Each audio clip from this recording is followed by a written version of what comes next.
twarababajwe cane n'ukumva yuko uwuharanira agateka ka zina muntu rurangiranwa azwi cane mu gihugu c'u Burundi Beatrice Nyamoya ashobora guhagarikirwa ubusa akaja no gupfungirwa mw'iperereza ry'u Burundi, urwego rutari rufise uburenganzira bwo gufata umuntu ngo ushobore kumupfunga uko rwishakiye. Ivyo tubona yuko ari ingeso y'urwo rwego, aho baba bashaka guhohotera umunyagihugu canke gutera ubwoba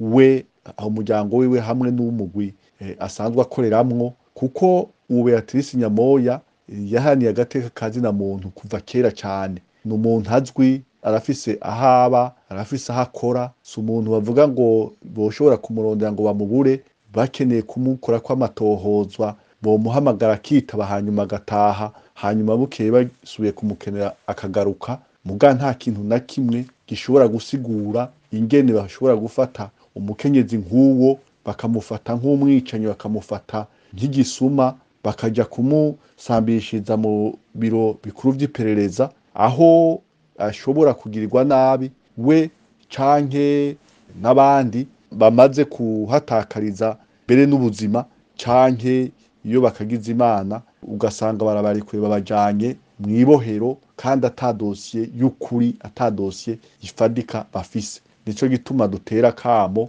umukuru w'igihugu we nyene ubwiwe, kuko niwe atwara ivyo biro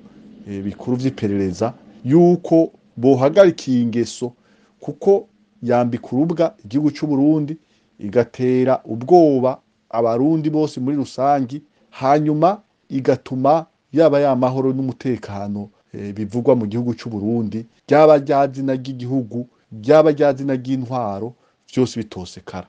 Hanyuma dusaba kandi n'abakurikirana vy'agateka ka zina muntu mu Burundi bose, harimwo abo mu mashirahamwe, abamenyeshamana, abo bashinga amateka, abaserukira ibihugu vyabo mu gihugu c'u Burundi, bose ko bohaguruka kugira ngo biyamirize kano karenganyo, hanyuma Beatrice Nyamoya asubire kuronka umwidegemvyo.